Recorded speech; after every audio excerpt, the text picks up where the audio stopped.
সুপ্রভাত সবাইকে। আরও একটা নতুন ভ্লগে তোমাদের সকলকে স্বাগত জানাই। আজ 31শে মার্চ, সোমবার। আজকে কিন্তু একটা বিশেষ দিন, আজকে ঈদ। তাই সকলকে জানাই ঈদ মুবারক। প্রত্যেক বছর এই সময়টা আমরা বেড়াতে যাই, আর এবছরও তার অন্যথা হয়নি। তাই ভোরবেলা, এখন বাজে ঘড়িতে সময় 3:45, লাগেজপত্র সব কিছু নিয়ে বেরিয়ে পড়েছি ঘুরতে যাওয়ার উদ্দেশ্যে।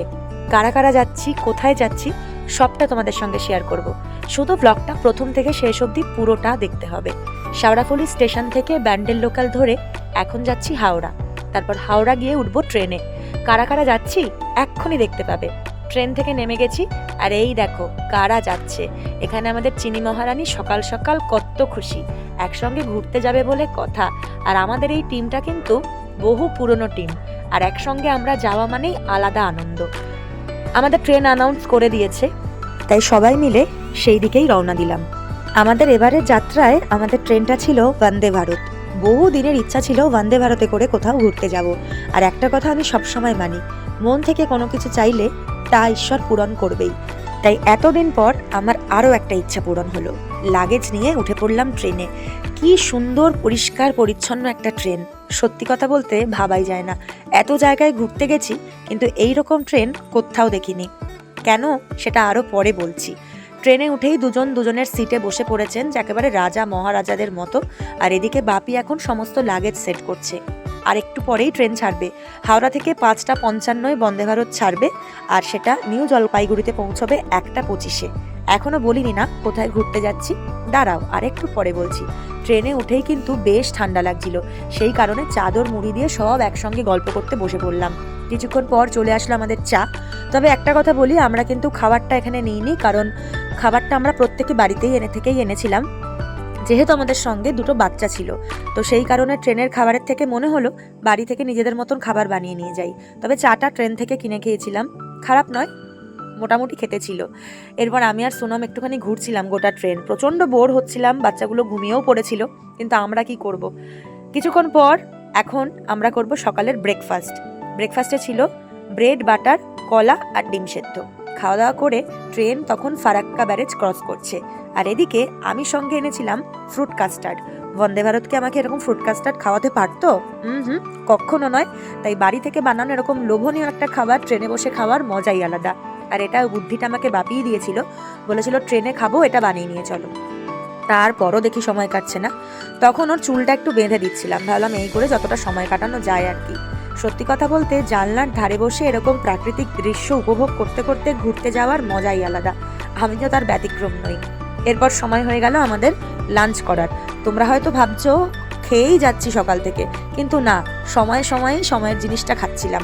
লাঞ্চে ছিল পরোটা, আলুর দম আর ছোট ছোট চিকেন মেটে স্টমাকের কষা, আমাদের সকলের প্রিয়। সেটাই বাড়ি থেকে সবাই বানিয়ে এনেছিলাম। এরপরে দেখো অবশেষে অপেক্ষার অবসান। ট্রেন ঢুকলো নিউ জলপাইগুড়ি জংশনে। এখান থেকেই এবার আমরা যাব আমাদের গন্তব্যে। ট্রেন থেকে আগে নেমে দেখছি প্রচণ্ড ভিড়। আর এই আমাদের ফুল টিম, আমাদের 6 জনের টিম। আর দেখো এই সময় কিন্তু সবাই ঘুরতে যায়, তাই মনে হয় ভিড়ের পরিমাণটা আরও অনেক বেশি। তারপর চললাম পার্কিংয়ের দিকে, যেইখানে আমাদের গাড়ি অপেক্ষা করছে। অলরেডি গাড়ির দাদা ফোন করে বলেছিল, দিদি আমি এসে গেছি, আপনারা কিন্তু এই জায়গায় চলে আসবেন। আর সত্যি কথা বলতে সময়ের আগেই যে তিনি এসে আমাদের জন্য অপেক্ষা করবেন আমি একদমই বুঝতে পারিনি। তারপর নিচে নামলাম, আর এই যে নিউ জলপাইগুড়ির সেই বিখ্যাত ট্রেন, যেটা দেখলেই মনটা ভালো হয়ে যায়। তবে স্টেশন এলাকায় কিছুটা কনস্ট্রাকশনের কাজ চলছিল মনে হয়, সেই কারণে রাস্তাঘাট ভীষণ নোংরা ছিল, ধুলোবালি ছিল, আর একটা ঘিঞ্জি পরিবেশও তৈরি হয়েছিল।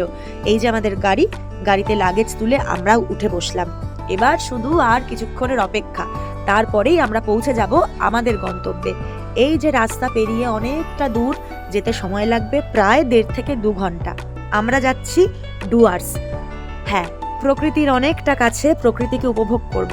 আসলে ইট বালি সিমেন্ট কংক্রিটের জীবনে কোথাও গিয়ে আমরা ভীষণ রোবটের মতো একটা জীবনযাপন করি। আর ছুটির দিনে এরকম ফাঁকা নিরিবিলি জায়গায়, যেখানে পরিবেশ আর আমি আর কিচ্ছু থাকবে না, সেরকম জায়গায় আসতে কিন্তু ভীষণ ভালো লাগে। তাই বারবার আমরা এটাই বেছে নিই। কথা বলতে বলতে আমরা চলে আসলাম প্রিয় নদী, ভালোবাসার নদী তিস্তার সামনে। গত বছর আমরা গিয়েছিলাম দার্জিলিং, গ্যাংটক। তখন তিস্তাকে একভাবে দেখেছি, আর এবছর যাচ্ছি ডুয়ার্স, এবছর আরও অন্যভাবে দেখছি। আর তিস্তার সামনে নেমে কিছুক্ষণ ছবি তুললাম, গল্প করলাম, ভিডিও করলাম। আমাদের ড্রাইভার দাদা কিন্তু নিজে থেকেই বলেছিল আপনারা নামবেন, আমরাও আর না বলিনি। এখানে নেমে সবাই মিলে কিছুটা সময় কাটালাম। আর কি যে অপূর্ব হাওয়া দিচ্ছিল তা তোমাদেরকে বলে বোঝাতে পারবো না। আসলে আমার মনে হয় ঘোরার সঙ্গীগুলো মনের মতো হলে তখন ঘোরার মজাটা আরও দ্বিগুণ বেড়ে যায়। আর আমাদের নিজেদের মধ্যে এতটাই আন্ডারস্ট্যান্ডিং, আমাদের কোনো কিছুতে কোনো অসুবিধা হয় না, না এটায় না ওটায়। সবার মত যখন একসঙ্গে মিলে যায় তখন ঘোরাটা অনেকটা খুশির হয়। তারপর ভাবলাম একটু চায়ের নেশার পাবলিকরা যখন একসঙ্গে রয়েছি একটু চা খেয়ে নেওয়া যাক। আমি, সোনামদি আর মিঠুনদা তো ভীষণ চা খেতে ভালোবাসি, আর বাপি চা কফি কিচ্ছু ছোঁয় না, ও আমাদের সঙ্গ দেয়। তাই আমরা ভাবলাম একটু চা খেয়ে গলাটা ভিজিয়ে নিই। অনেকক্ষণ ধরেই মনটা চা চা করছিল, আর চাটাও বেশ ভালো খেতে ছিল। চা খেয়ে আবার গাড়ি ছুটলো আমাদের হোমস্টের দিকে।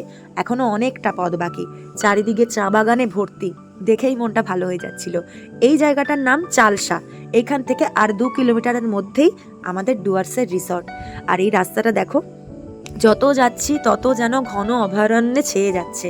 আর এই সেই ফরেস্ট, যেই ফরেস্টের মধ্যে আমাদের হোমস্টে। আগামী কটা দিন আমরা এখানেই থাকবো। চারিদিকে ঘন জঙ্গল কিন্তু, আর শুনেছি মাঝে মাঝে এখানে হাতিও চলে আসে। তাই দেখি যদি কপালে থাকে তাহলে হাতির দেখা পাবো। বাচ্চাগুলোকে সেই বলতে বলতেই নিয়ে গেছিলাম। কথা বলতে বলতে দেখো পৌঁছে গেছি আমাদের ডুয়ার্সের হোমস্টেতে। Dooars nature scent resort. এটা কিন্তু পুরো ডিটেলস জানতে হলে আমার সঙ্গে পার্সোনালি যোগাযোগ করতে হবে। আমি সবাইকে বলে দেব কেন এত সুন্দর আর এত ভালো ব্যবস্থাপনা। আর আমার ভীষণ পরিচিত একজন মানুষের রিসর্ট এটি, তো সেই কারণে আরও সুন্দর আতিথেয়তা হয়তো পেয়েছি। তবে না হলেও প্রত্যেকটা যারা ট্যুরিস্ট আসে সবাই বলেছে এখানকার পরিবেশ, পরিস্থিতি, থাকা খাওয়া সবটাই ভীষণ ভালো। আর বাচ্চাদের জন্য তো কথাই নেই। আসার সঙ্গে সঙ্গে এখানকার দাদারা লাগেজগুলো আমাদের রুমে পৌঁছে দিচ্ছিল। এবার একটা রুম ট্যুর দেব। এটা হলো আমাদের ডুয়ার্সের রিসর্টের রুম, নেচার সেন্ট রিসর্ট। এই রয়েছে একটা কিং সাইজের বেড, এটা রয়েছে টেবিল, সোফা, দুটো চেয়ার রয়েছে, এখানে রয়েছে টিভি, টেবিল, এটা হচ্ছে প্লেটের রয়েছে ওয়াটার, আর এটা একটা ছোট ওয়ার্ডরোব আছে, এখানে আমি অত সব জামা কাপড় সেট করে রেখে দেবো। পোকা আছে কি বলবেন? হ্যাঁ এসে চালান, একটু টিভিটা চালিয়ে দিন। আর বলছি রুমটা দেখাই, ক্লিন ওয়াশরুম রয়েছে। ঠিক আছে, চলো। রুমে এসে ফ্রেশ হয়ে নিলাম, কারণ আজকে কিন্তু আমাদের আর কোনো কাজ নেই। তারপরে ভাবলাম যে এখানে একটা স্পেশাল সুইমিং পুল আছে, সেটা তোমাদেরকে একটু দেখাই চলো। যদিও বা সুইমিং পুলে নামার সময় আমাদের হবে না, তার কারণ প্রত্যেক দিন এই সময় আমরা কোথাও না কোথাও ঘুরতে যাব, তো সেই কারণেই আর কিছু করার নেই। ফ্রেশ হয়ে একটুখানি স্কিন কেয়ার করছি, কারণ অনেকটা পথ এসেছি। মুখে একটু ক্রিম টিম না মাখলে মুখটা একদম যা তা অবস্থা হয়ে যাবে। সেরকম কিছুই না, একটুখানি টোনার, সিরাম আর একটু ময়শ্চারাইজার, ব্যাস একেবারে ফ্রেশ। এরপরে তোমাদেরকে বলি, দেখো আমি এসেই কিন্তু লাগেজ থেকে সমস্ত জামা কাপড় বার করে এই কাভার্ডে সেট করে রেখে দিয়েছিলাম। তাহলে কি হবে, খুঁজে পেতে সুবিধা হবে, না হলে লাগেজটা একেবারে তছনছ হয়ে যায়। তারপর ছেলেকে সঙ্গে নিয়ে একটু ছোটোবেলায় ফিরে গেছিলাম। এই দোলনাগুলো কিন্তু শুধু বাচ্চাদের জন্য নয়, বড়রাও চড়তে পারে, আর আমি বা তার ব্যতিক্রম কেন হব। তারপর ভাবলাম একটু ওপর থেকে ঘুরে আসি। যদিও বা আমাদের রুম দুটো পাশাপাশি হয়নি, মনটা ভীষণ খারাপ লাগছিল। তো রিসেপশনে আমরা রিকোয়েস্ট করেছিলাম যদি রুমগুলো পাশাপাশি করে দেওয়া যায়। ওনারা আলোচনা করছেন, কি জানি কি হবে। এই দেখো, এইটা হচ্ছে এই হোমস্টের ছাদ, আর ছাদ থেকে দেখো চারিদিকে জঙ্গল আর জঙ্গল, আর এইদিকে একটা বিশাল লম্বা লন টাইপের আছে, সেখানে দেখো চারিদিক থেকে চা বাগান দেখা যাচ্ছে। সন্ধেবেলায় কিন্তু কিছু করার নেই, এই জঙ্গলে সন্ধেবেলায় কোথায় আর ঘুরবো, তাই সবাই মিলে একটু এদিক ওদিক হাঁটতে বেরোলাম। এখানে নাকি মাঝে মাঝে হাতি আসে, কি জানি আমাদের কপালে সেই সৌভাগ্য আছে কি না। তারপর বাচ্চাগুলোকে নিয়ে আবার একটু হেঁটে আসলাম। আর এদিকে দেখো, বললাম না ইচ্ছে হলে ভগবান সেই ইচ্ছে ঠিক পূরণ করে। অনেকক্ষণ ধরে ইচ্ছা হচ্ছিল ওপরের রুমগুলো যদি পাওয়া যেত, ব্যাস যেই কথা সেই কাজ। এখানকার যারা লোকজন আছেন তারা ভীষণ ভীষণ হেল্পফুল, আর আমাদের ইচ্ছাটাকে ওনারা সম্মতি দিয়ে পাশাপাশি দুটো রুম কিন্তু আমাদেরকে করে দিয়েছেন। এই দেখো ওপর থেকে ভিউটা আরও বেশি সুন্দর, দুটো ঘর একদম পাশাপাশি, দুটো ঘর সেম, আর ঘরগুলো বিশাল বড় বড় ছিল, তার সঙ্গে একটা করে ব্যালকনি। আর কি চাই, সন্ধেবেলায় ব্যালকনিতে বসেই কিন্তু এখন আমি ভয়েস ওভারটা দিচ্ছি। অসাধারণ ঠান্ডা ঠান্ডা হাওয়া দিচ্ছে আর চারিদিকটা ভীষণ সুন্দর লাগছিল। এরপর চলে এসেছে আমাদের সন্ধ্যাবেলার স্ন্যাক্স, ভেজ পকোড়া, আর সাথে ছিল গরম গরম চা। একসাথে সবাই মিলে খাওয়ার মজাই আলাদা। সবাই মিলে একসঙ্গে ঘোরা মানে একসাথেই খাবো, কেউ কিন্তু আমরা আলাদা আলাদা ঘরে বসে খাই না, তাহলে আর একসাথে ঘুরতে আসার মানে কি আছে। তাই খাওয়া দাওয়া করে এখানে একটু মেনু কার্ডটা দেখছিলাম, যদিও বা আমরা কিন্তু ফুল প্যাকেজে এসেছি, থাকা খাওয়া ঘোরা সবটাই পুরো প্যাকেজের মধ্যে। তাছাড়াও যদি কিছু আলাদা করে অর্ডার করতে চাই তার জন্য মেনু কার্ড ছিল। এরপর চা খেতে খেতে জমিয়ে গল্প করলাম সন্ধেটা, আর সঙ্গে করে এই দুটো এন্টারটেনারকে নিয়ে এসেছিলাম। এরা আমাদের একটুও বোর হতে দেয়নি, নিজেদের মতন আনন্দ করছে আর আমাদেরকেও আনন্দ দিচ্ছে। বেশ রাত হয়ে গেছে, বাচ্চাদের খাবার চলে এসেছে। আমরা বলেছিলাম বাচ্চাদের জন্য যা হোক একটু ডাল সেদ্ধ ডিম সেদ্ধ করে দেবেন। ওনারা কিন্তু ভাত, ডাল, আলু ভাজা, ডিম সেদ্ধ কত কিছু দিয়েছে বাচ্চাগুলোকে। সত্যি কথা, এই আপ্যায়নটাই আমাদের সব থেকে ভালো লেগেছে। বাচ্চাগুলোর জন্য স্পেশালভাবে রান্না করে দিয়েছে, কারণ ওরা তো আমাদের মতো রিচ বা ঝাল খাবার অতটা খেতে পারবে না। ওদেরকে খাইয়ে নিলাম, আর এরপর চলে এসেছে আমাদের খাবার।